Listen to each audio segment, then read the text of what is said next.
So many of you may have seen recently Donald Trump complaining about the vote by mail system or the absentee voting system. Now, his issue with it is that he thinks if the whole country, adopts this vote by mail system, that there's going to be a lot more cases of fraud in the voting, and that the election results will be dishonest because there was a lot more tampering and problems with the system.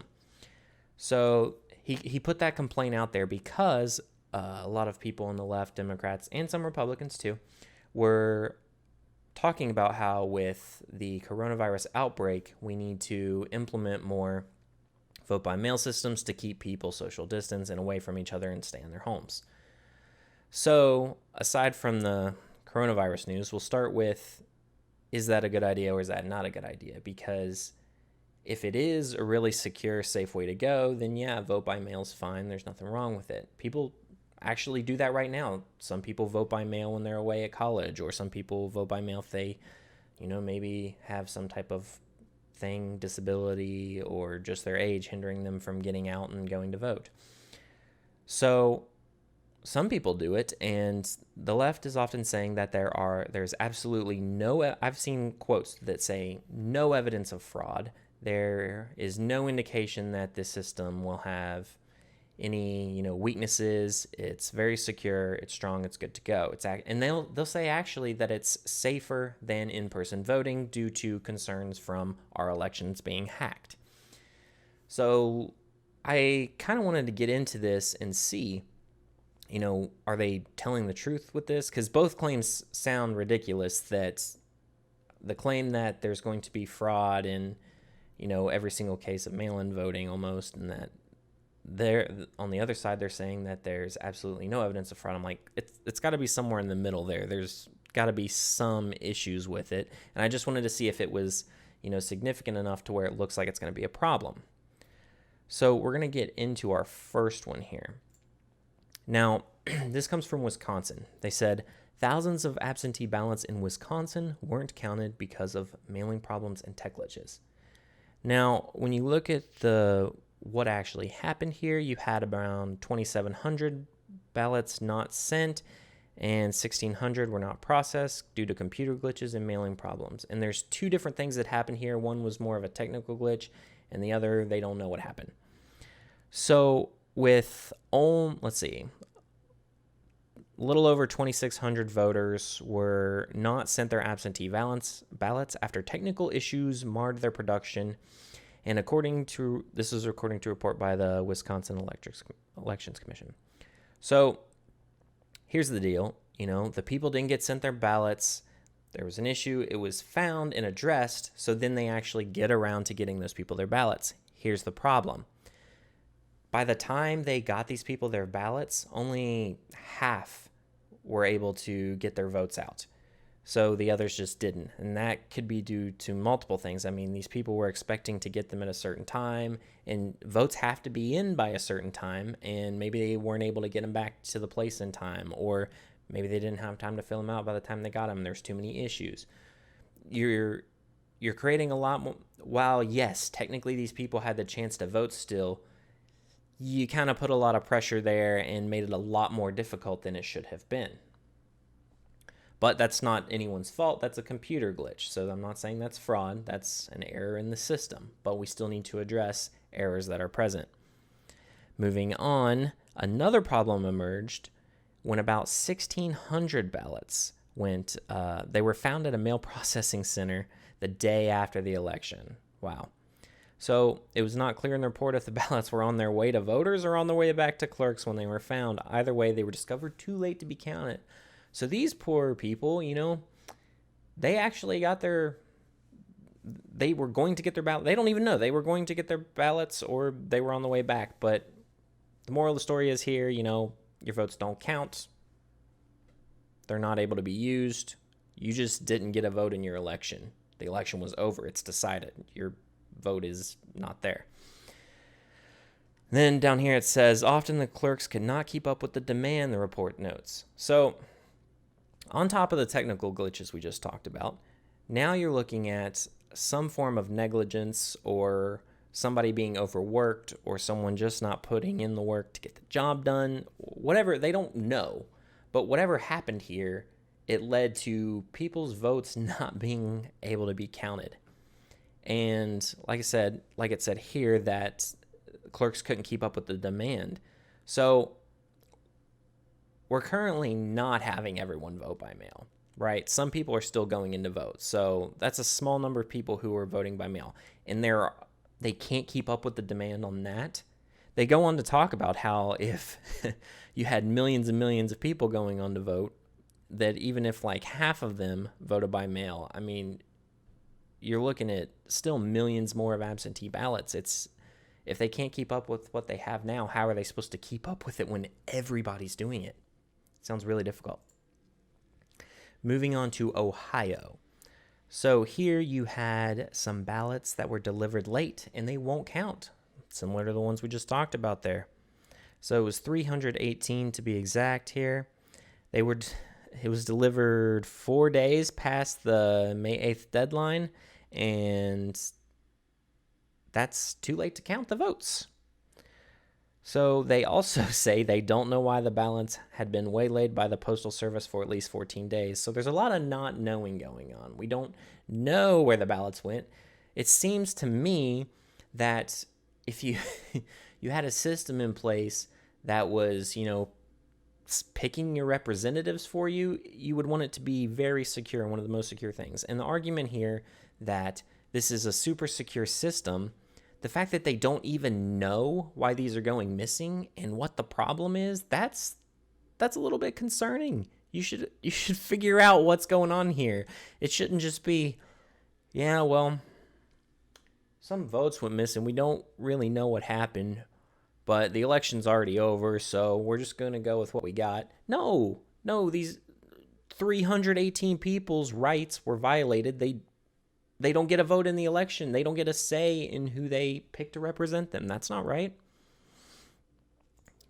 Moving on to Pennsylvania. Now this one here, people were sent, 2,000 people were sent the wrong ballots for the primary. And this one, again, was due to a computer glitch. It flip-flopped which ones they were supposed to get. So all the 2,000 of these people got the wrong ones.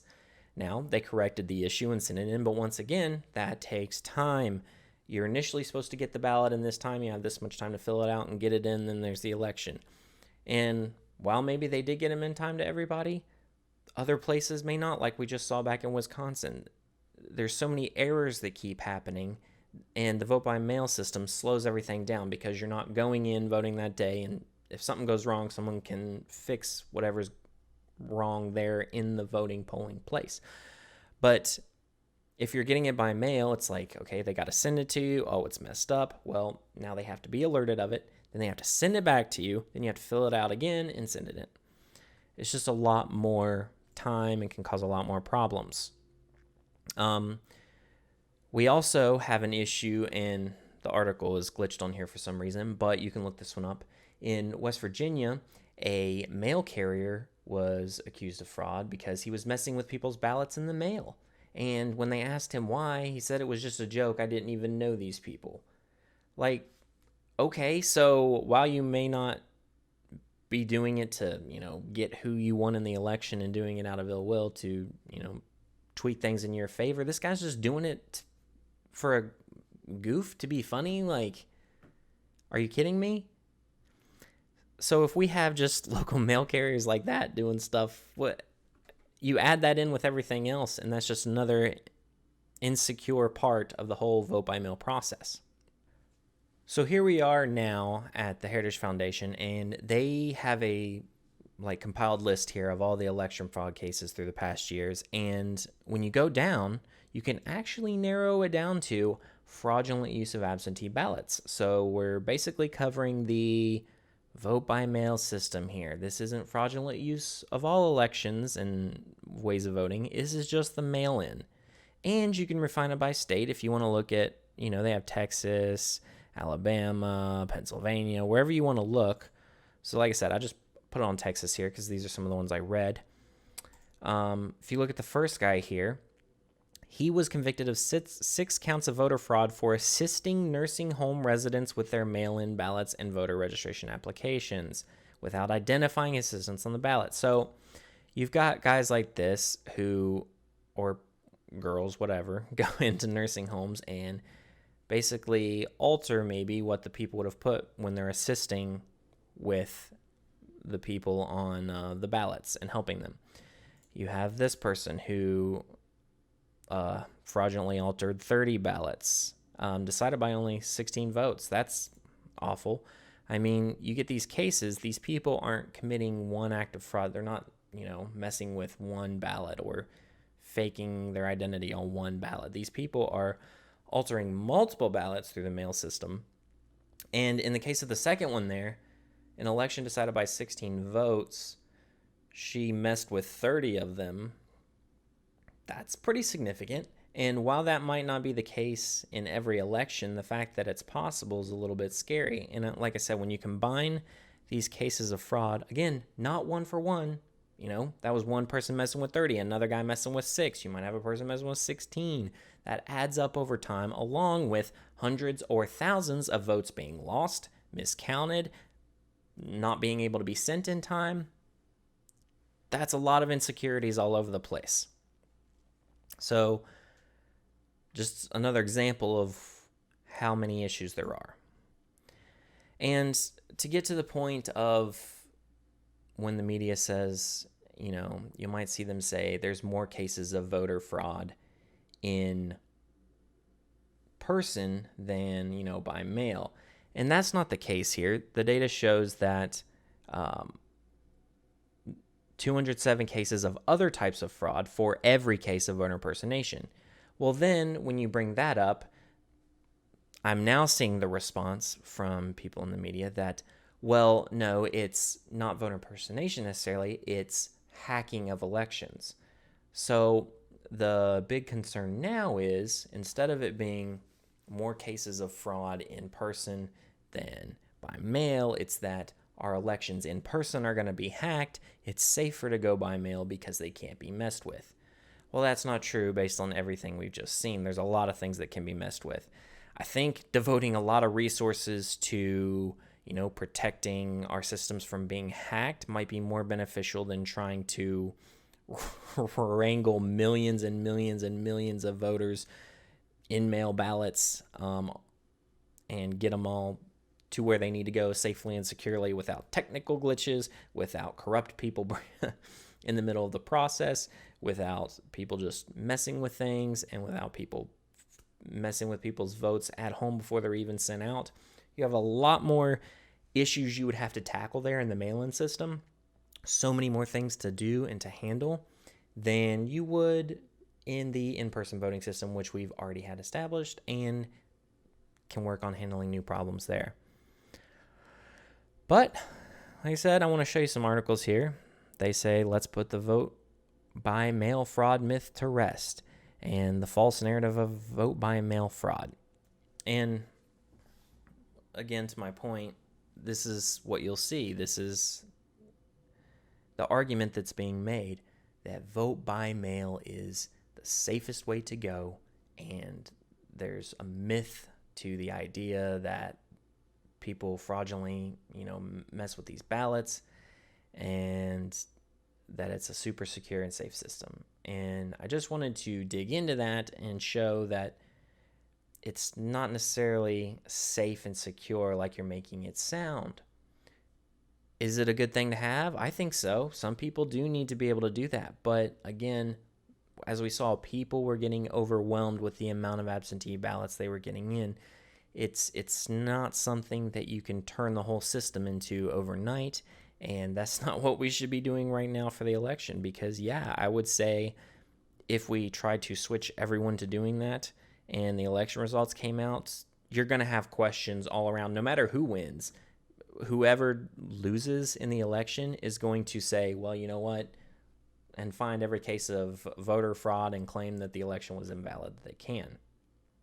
So all that just to sum up that, there are problems with the vote by mail process, and there are issues, and whether or not the motivations behind each side are pure and good is up for debate, because I'm sure there's a lot of people who want to use vote by mail to maybe get a different result that they want. And, there's a lot of people who want people to show up because they want different results. Whatever that may be, yes, people are going to have different motivations. As we've seen before, when people don't get the way they want in an election, they'll do things such as try to lower the voting age. They will try to get people who are non-citizens to vote. They will try to abolish the Electoral College. So it's not unheard of that different groups or different people will try to alter the way our elections work and change the functionality of them so that they achieve a different result in the end. And I'm not saying that's what's happening here, but we've had those cases in the past, and there's always an excuse for why people want to change it. Doesn't mean it's a good idea. So we need to take these things into consideration, and if we want to implement vote by mail, it needs to be more secure than what we have going on right now, because these are just some of the stories coming out now. It could be a lot worse if you move this to a large scale. But that'll pretty much sum up everything for today.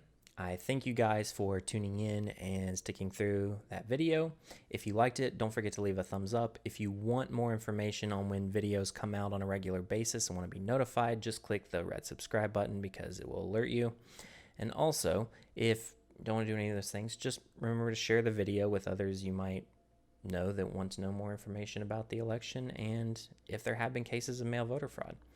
I hope this has helped you some, and it helped me seeing, what problems we have with it and what needs to be fixed.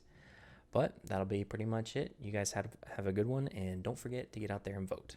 We'll see you.